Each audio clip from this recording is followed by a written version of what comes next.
Very good morning. Welcome to Sky News Breakfast. Thanks for joining us. Now, passengers are being told to expect disruption at 6 of the UK's busiest airports today as Border Force staff become the latest sector to join a wave of industrial action. Now, the strike involves around 1,000 workers who operate passport booths at airports, including Heathrow, Gatwick, Manchester, Glasgow and Cardiff. There are warnings that arriving passengers could face long queues, even longer than normal, and may even be held on planes to prevent crowding in terminals as the military and civil servants are drafted in to help cover. Sky's Shingi Marurike reports.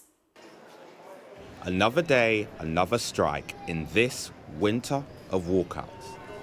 This time it's the Border Force, potentially grounding parts of Britain's biggest airports and one seaport.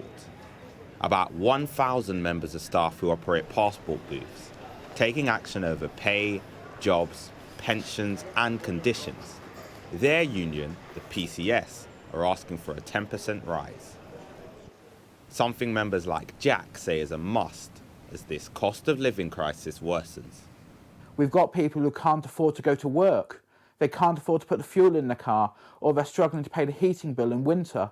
We're in such an unprecedented position at the moment, and for the government to say to us, we want you to take a 10% pay cut, is something we can't afford not to take action on. That action could come at a cost to travellers too, in the first festive period without COVID travel restrictions since the pandemic. Aviation data company Serum said 1,290 flights are scheduled to land at affected airports today on the first day of industrial action, with a total capacity of more than 250,000 passengers. Over the course of these strikes, the airports affected are scheduled to see a total of 8,910 arrivals, equating to over 1.7 million seats. Strike action by Border Force staff at airports means people will be looking to travel from other terminals like St Pancras. It's a wave of industrial action, part of a December of disruption that's starting to divide opinion. That's going to cause a lot of stuff, like a lot of trouble for people. Not just for like the individuals, but for their families. It's going to cause extra stress. It's really exciting to see action being taken and workers sort of uniting to demand better pay and better conditions from their employers. Earlier this week, those demands were made by ambulance staff, meaning the military stepped in, just like they do again today at the ports. With the Border Force walkout taking place every day except one until the new year, we now have more travel disruption, added to the bigger picture, country in turbulence. Shingi Marurike, Sky News. And Sky's Becky Cotterill is at Gatwick Airport for us this morning. Good morning to Becky. Now, the military and civil servants have been drafted in to help with this strike action today by Border Force. What's the situation at Gatwick? Well, it's still quite early in the morning. The peak time for incoming flights from international destinations is lunchtime and evening, so it's still a bit wait and see at the moment. But I've spoken to the airport this morning and they say passengers shouldn't be too worried yet. At worst, they could expect queues maybe around 1 to 2 hours, but they don't expect cancellations, maybe delays. They can kind of arrange the times that flights arrive so that queues don't build up too much, but certainly no cancellations expected at the moment. And the advice from airports, other airports too, is that passengers should use the e-gates if they can. You of course can only use those if you have a biometric passport. Not everyone can use those, including children under 12. But as you said, there will be members of the military and the civil service stepping in to check passports in person. These strikes have been targeted at a very busy time of year, Christmas. A lot of people wanting to get away maybe to warmer destinations, especially after the uncertainty we've had over the past couple of years with the pandemic. And these strikes will take place over 6 days between now and the end of the year. They are hitting Britain's biggest airports, Gatwick, Heathrow, Birmingham, Cardiff, Glasgow and Manchester. But as I say, at the moment, the airport is saying, let's wait and see, and passengers shouldn't be too worried. OK, Becky, for now, thank you. Becky Cotterill across the situation at Gatwick for us this morning. And, of course, those Border Force strikes are just the latest in a wave of industrial action this winter. This is where things stand as we approach the end of the month and head into the new year. So Border Force staff, who are members of the PCS union, well, they're on strike almost every day now between now and New Year's Eve. Royal Mail workers will be back on the picket line again both today and Saturday.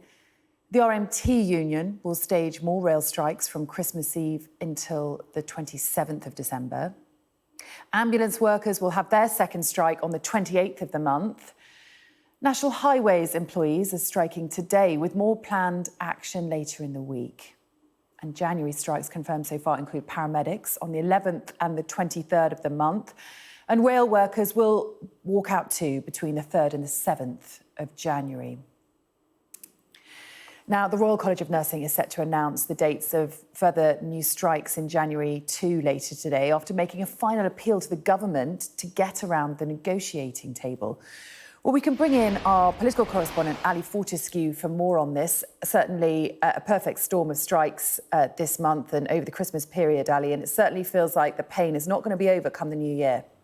No, I think things will get worse because the whole point of strike action is to escalate, to dial up the action until the government really feels the pressure. And that is why ambulance strikes next month will be longer, will involve more people. As you say, there were, we understand, according to the unions, no talks between the Health Secretary and the unions yesterday, which means that we expect today new dates for nurses' strikes will be announced. And the NHS strikes are particularly dangerous for the government, not just because of the obvious practical implications, but because there is a degree of public sympathy. Polling suggests among Tory voters too. So there is a danger, obviously, for the government, and there aren't a huge number of options. We know that we saw an effect in Olive Branch yesterday as the Health Secretary spoke about the pay review body process for next year, suggesting there could be pay rises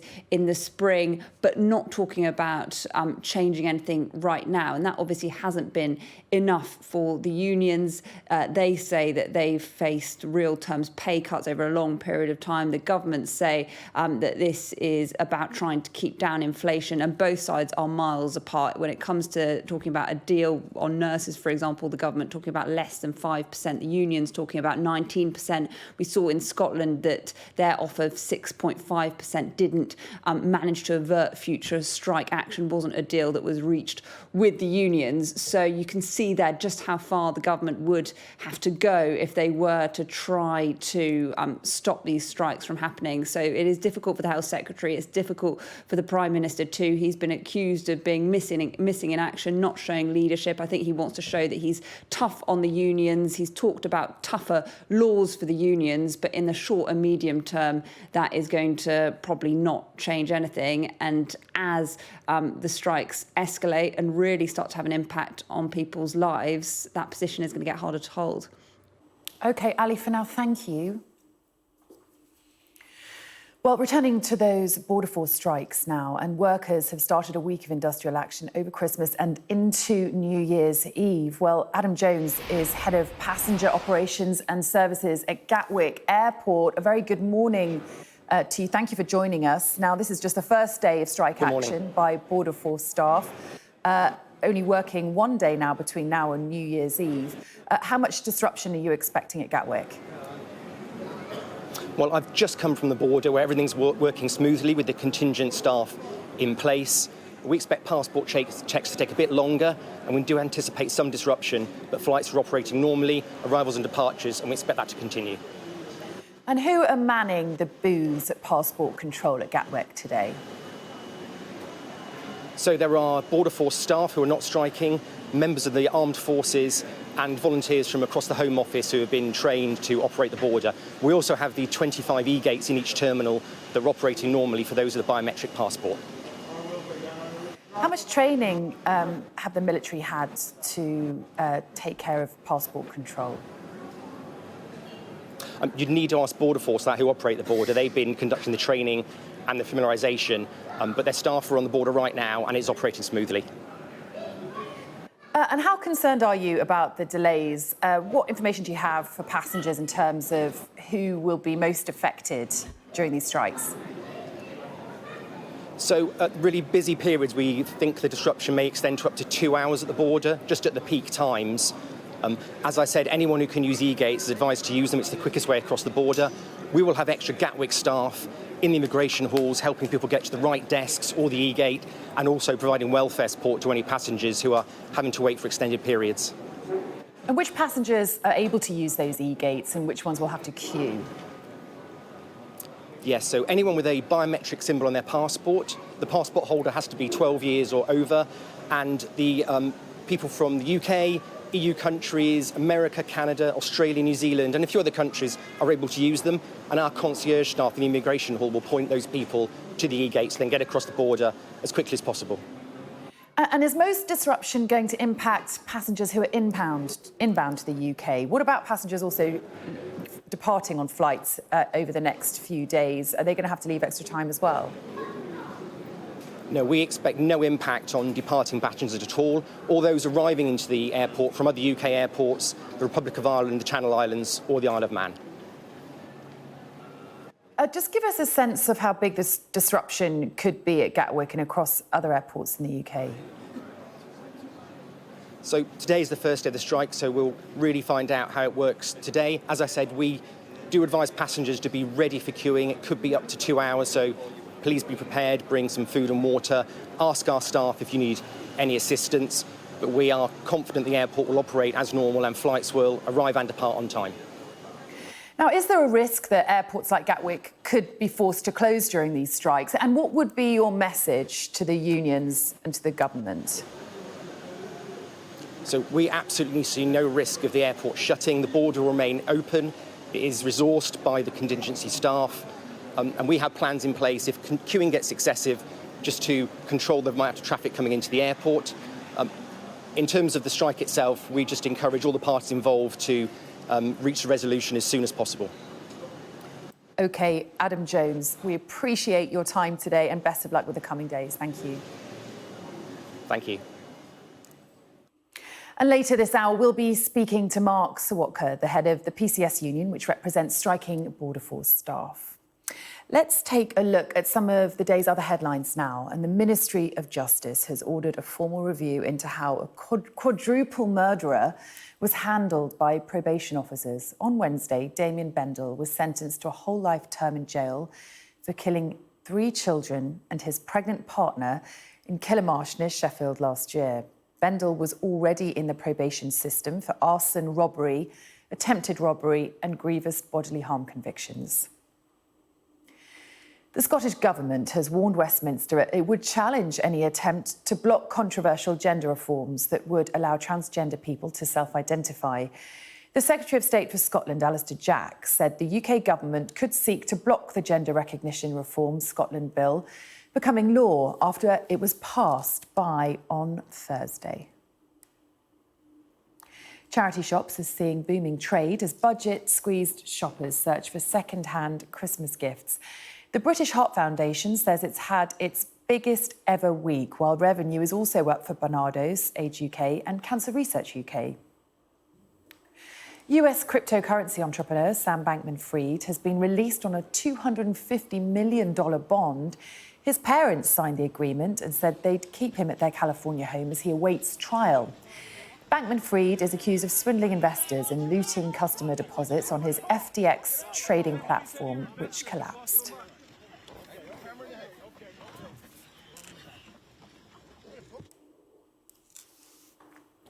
An amber traffic warning's been issued on the roads for today and tomorrow as millions of drivers are expected to join the annual Christmas getaway. The AA is warning motorists to prepare for long delays, which could be compounded by strikes on railways. Well, it's estimated around 16.9 million journeys will be made on UK roads today, which the AA says will be the busiest day this week. A further 16.6 million trips are expected to be made tomorrow. And analytics suggest journey times will be around 14% longer compared with the same period last year. Well, Sky's Shaman Freeman-Powell is by the M25 in Surrey for us, which is expected to be one of the busiest roads today. Very good morning to you, Shaman. Many people dread the Christmas getaway. Most years it's always fairly chaotic with so many people on the roads, but it sounds like today and this festive period could be even worse than normal. Yes, that's right. It's expected to be the busiest travelling period since 2019, so pre-pandemic really, and that's probably because more and more people are now taking the opportunity to go and see family members across the country. But the AA are warning that drivers may well face lots of traffic as they hit the roads throughout the course of today and tomorrow. Now, as you say, today is expected to be the busiest period on the roads, with around 16.9 million journeys expected to be made over the course of today, and tomorrow will be busy too, but not as busy, with around 16.6 million journeys expected to be made. But it is likely to be even busier because of those train strikes. The RMT union, some of the members represented by the RMT union and Network Rail striking, and that means that trains will likely to end around midday tomorrow. And the AA said that they believe that around half of people that usually would have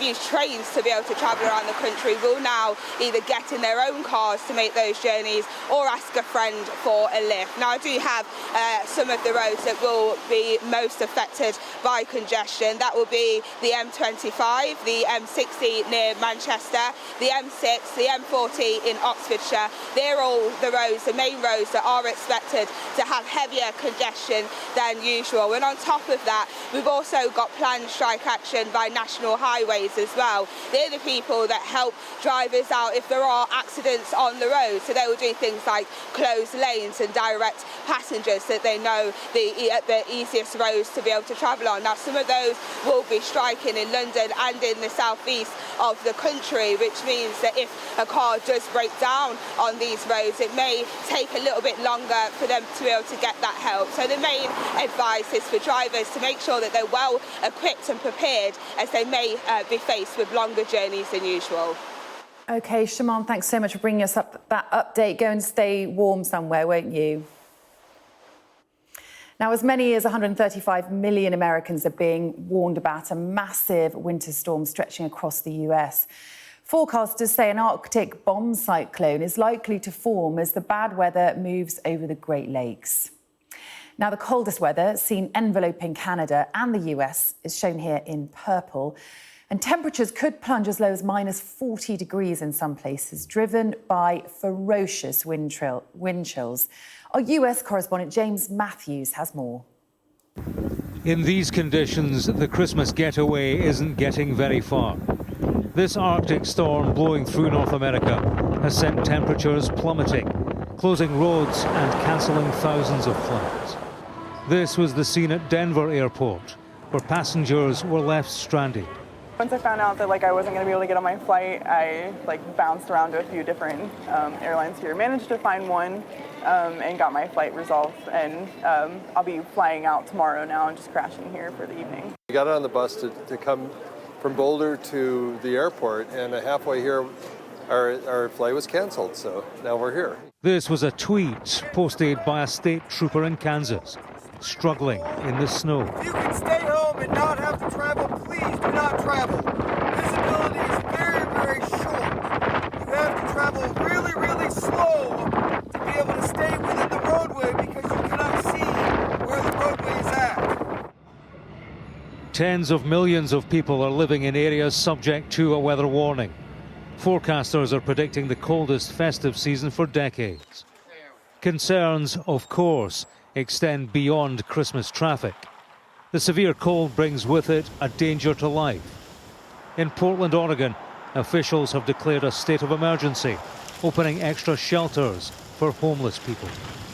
Any extreme weather can be really difficult if you're having to live outside, particularly with the cold. One of the things that can be dangerous is people can be laying on the sidewalk or sleeping outside, and you don't always realize just how dire of a situation that you're in. As the whiteout blew in yesterday, the White House issued a travel warning. Please take this storm extremely seriously.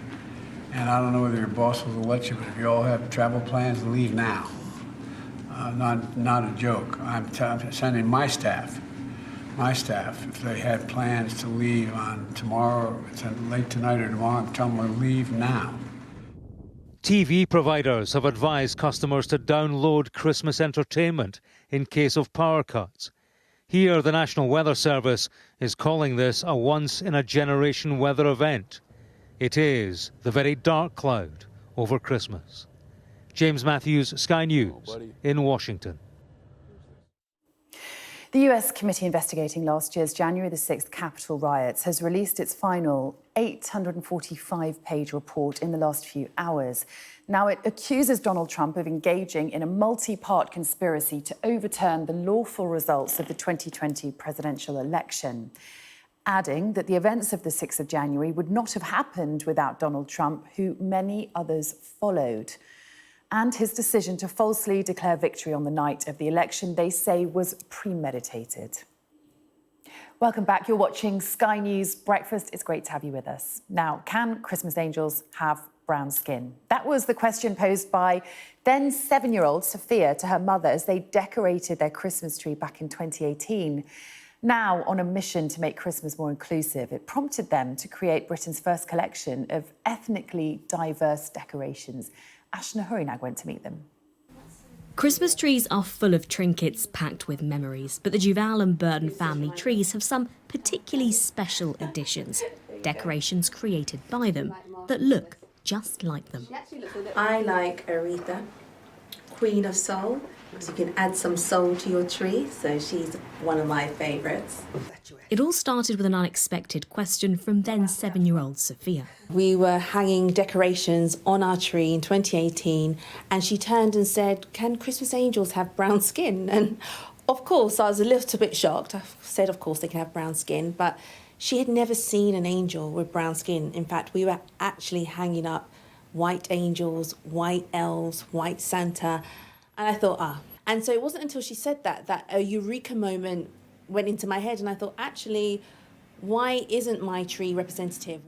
And so Britain's first ever collection of ethnically diverse Christmas decorations was born. There's angels, wise men, and of course, the main man himself. Natalie and Alison design each character. They're then created, packed and shipped across the UK. This one is going to someone near Scotland. The founders say the decorations are for everyone and can be used to gently nudge difficult discussions. Some people find it daunting to have conversations about race and colour, but just by what you introduce into your household, whether it be the books that you read, the films you watch with your children, or even having diverse decorations on your tree, helps to facilitate that conversation about race and to normalise these in the household and for them not to feel like a novelty. For their children, these reimagined decorations have made their homes more magical. When I saw the decorations, I was like, oh, it's something that can represent me. And it just really brought light to this house. The other day I went to a shop and we found a wrapping paper and it had mostly white people on, but one small black person on the bottom. So it feels nice to feel like that March Muses is here to support around us. Representation for all of us has come a long way, but now so many more can have a Christmas that feels more like them. Ashna Hurinag, Sky News in South London. Sometimes we have to rely on children to point out the absolute obvious. Well, let's bring you more now on our top story. The head of passenger operations at services at Gatwick Airport has told the programme this morning the passport checks are moving smoothly so far after Border Force staff began strike action today. However, there are warnings of bigger delays at airports nationwide as the Christmas travel rush gathers pace. Well, joining me now to discuss this is the General Secretary of the Public and Commercial Services Union, Mark Sawatka. A very good morning to you. Thank you for joining us. Now, of course, you represent the Border Force staff striking today, and the dispute is over pay, pensions and conditions. What is currently on offer from the government and what are your members demanding? Well, good morning and good morning to you viewers. Well, we've been given the lowest pay offer anywhere in the economy. The government's given its own workforce a 2% pay rise. We're asking for 10%. We're asking that because inflation is over 10%. We've had 10 years where our pay has not kept rate with inflation. And currently, the government's own staff, 40,000 of them use food banks, and 45,000 of them are so poor, they're the in-work poor, they have to claim the benefits that in some case they administer themselves from job centres. So we have a crisis of poverty in the civil service. And in addition, the government is telling people they're going to slash tens of thousands of their jobs and cut their redundancy terms by 30%. No one else faces attacks on this scale. And these are the people the government clapped in the pandemic for paying 3 million claims to universal credit, delivering the furlough scheme, keeping our justice system running, on our borders secure. So it's not good enough to clap them in the pandemic and now give them the lowest pay rise anywhere in the economy. Now, the head of passenger operations at Gatwick Airport has told us this morning that things are smooth there. Are you concerned that if there isn't disruption, if passport control does remain smooth in these 6 airports, that you won't have a way of really forcing the government's hand to offer you more? No, well, we'll see what happens across the airports over the next few days. The government's obviously gone to great cost to bring in the army. They're not properly trained. They're bringing people in from all over the country to try and paper over the cracks. And the answer isn't to try and paper over the cracks or bring the army in. It's to recognise that it's not sustainable to give us the lowest pay offer anywhere when such poverty exists and then refuse to talk about the issue of pay. But what the government knows is that so far we have had about 5,000 members on strike. We've been on strike in driving tests, on our motorways, in the rural payments agencies and in some job centres. But 100,000 people have voted to go on strike. And so in January, if the government still refused to talk, despite what's going to happen at our airports, on our roads with our driving tests and with payments to farmers, the strike will escalate significantly.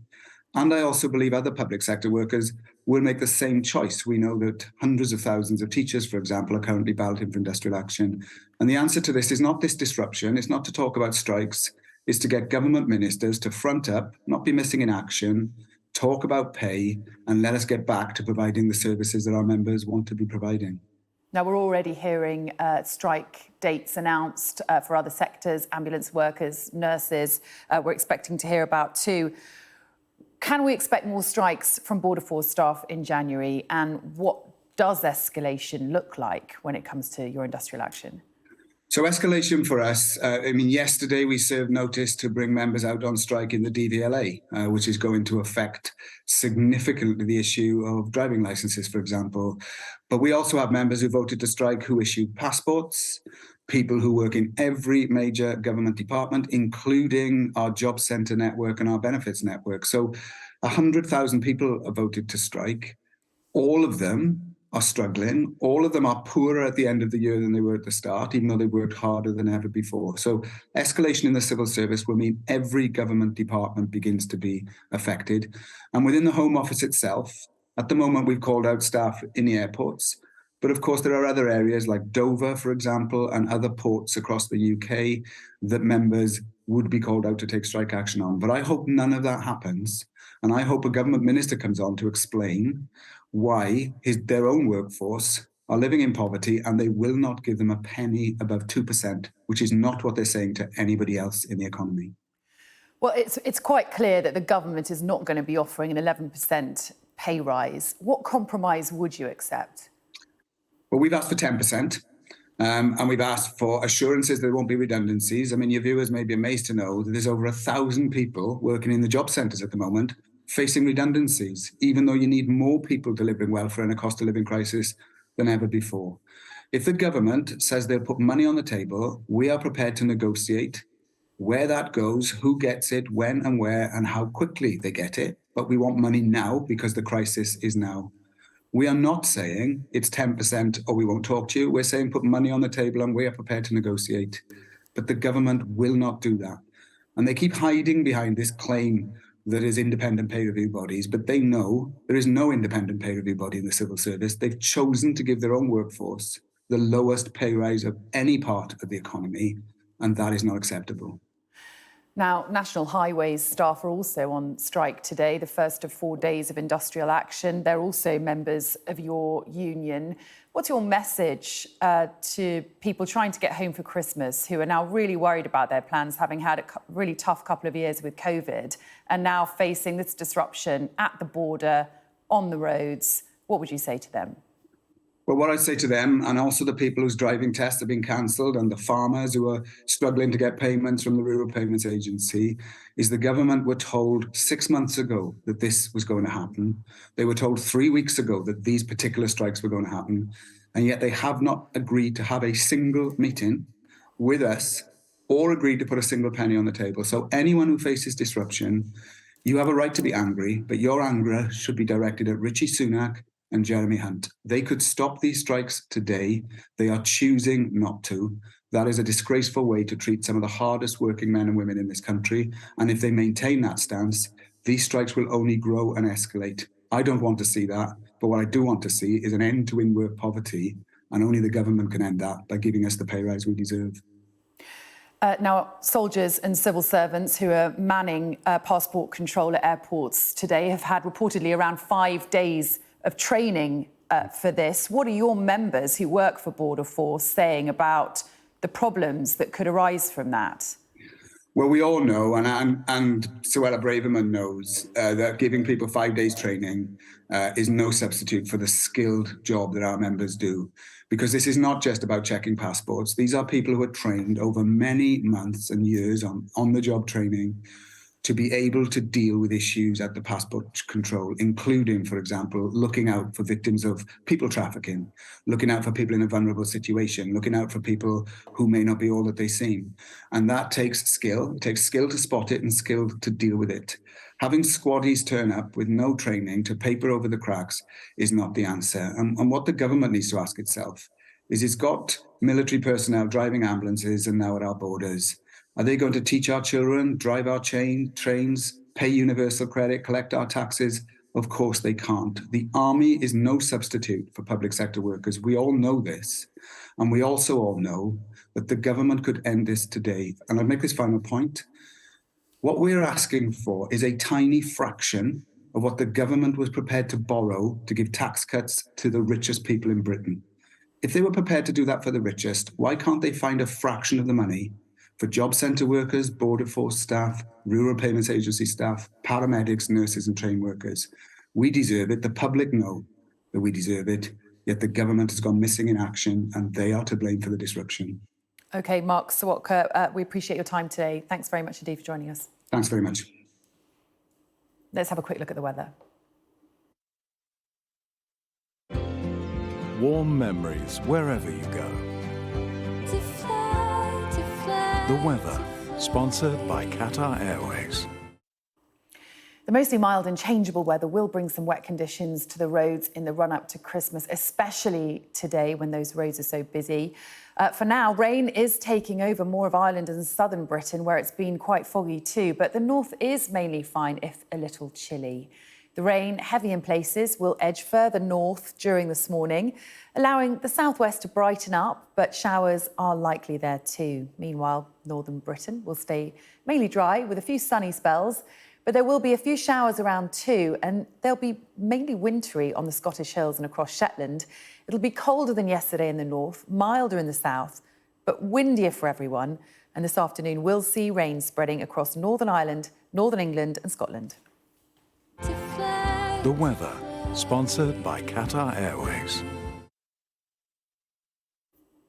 You're watching Sky News, still to come. We'll be taking a closer look at the stories dominating today's papers in the paper review.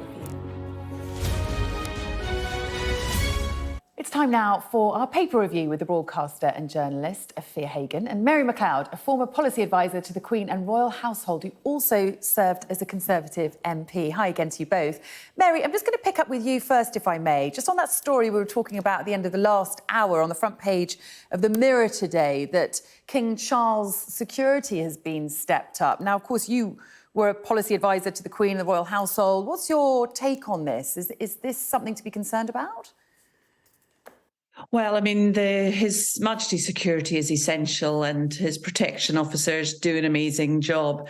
And I've seen just even recently, and with Business in the Community, we had our Responsible Business Live event just 2 weeks ago, the 40-year celebration, and the King was there. And a really important moment for him to be out and about and being seen for the work that he has done over the years on sustainability, on the race charter, getting businesses connected into local communities. So So, and after the event, he went out and did a brief walk, very informally with the public. And I do think it's great that they can engage with him in that more personal way. So I think the protection officers and the security detail will do their due diligence. They will do their job, but it's always right that they make sure that his security comes first. OK, Afia, the Mail, you've pulled out this story on page 11, of course, as the cost of living crisis hits people around the country. Pretty worrying headline here that half of people are buying less food, as, of course, food prices have been soaring, much higher than the average inflation. That's right, and at a time where lots of people are considering their Christmas food shop, or perhaps they've already done it. This piece in the Mail saying that half of adults are buying less food amid soaring prices, and this is raising health fears because the numbers are even higher for those in deprived areas. That about 61% of people in the most deprived areas are buying less food. That's compared to 44% in other areas. And we've seen the price of food soar really exponentially over the past few months. As you say, we're deep into this cost of living crisis. The price of vegetable oil up 65%, pastas up 60%, apples up 17%, tomatoes up 19%.